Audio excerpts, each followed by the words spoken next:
Good evening. Richard Branson's visit to South Africa this week came with a message that economic adversity brings opportunity. What hope can small-scale financial services companies derive from this statement, and how should they position the business for growth? Andrew Bahlmann is Financial Director of the Unlimited Group of Financial Services Business. Welcome, Andrew. All the way from your hotel. Good to have you here. Now, in your experience and what you're seeing, and perhaps what your peers are seeing in the industry, how severe is the pain being felt by a financial services company? I think outside of the lending space, which obviously there's a significant amount of space, we're seeing increased levels of pain, and it really boils down to what the consumer's going through. So I think there's spikes in claims ratios, volumes are down, and the competitive space has become a lot more contested because consumers are forced to really scrutinize the products that they're receiving, the benefits that they're enjoying, and is there really embedded value in what they're paying for. So a lot of emphasis on service and value for money. Absolutely. I think the one challenge in financial services is a great deal of the products have become commoditized.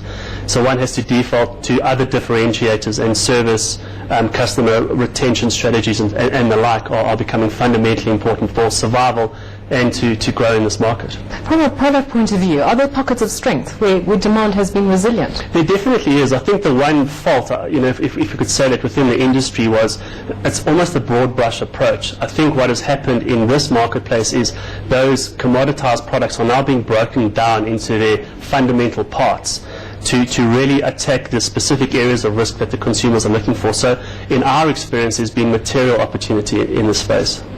Now, you've answered aspects of this, but given the company is particularly a smallish one, how should they be positioning themselves for the recovery?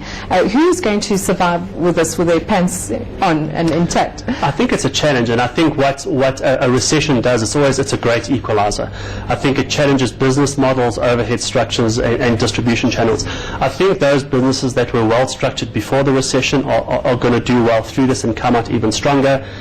The challenge with those where it's relatively inefficient is they're reeling in trying to optimize their structures and basically survive versus looking for opportunities. Is size an issue as far as survival is concerned? I don't think so. I think size is always relative. I think it's as soon as your revenue start facing severe challenges, you obviously look to cost, and I think that ratio is always going to remain a ratio which is relative to your size. I think the bigger your balance sheet, the more pain you can absorb, but again, the longer it would take to recover. You have an exposure to the insurance industry, both short-term and long-term. Are you seeing a rise in claims? There is. I think across the board there's a material rise. Reason being, I'd say the ratio has increased in fraudulent claims. We're forced to really scrutinize the claims, although we've always done it in great detail. You've got to look twice. I think from a consumer perspective, they're feeling the pain, they're exhausting every opportunity, and unfortunately, particularly in the insurance space, there is a bit of a wallet that people try and tap into. So as you slipped in there, you are indeed scrutinizing these claims more carefully? We have to. I think one always sets very, very high standards in a business, but in this space you start getting some pretty creative claims, and I think that really pushes your scrutinization process and make sure that from a governance perspective that we're following the correct processes. Does the recession change the way you approach your market? Would you, for instance, change the demographic group that you'd be approaching?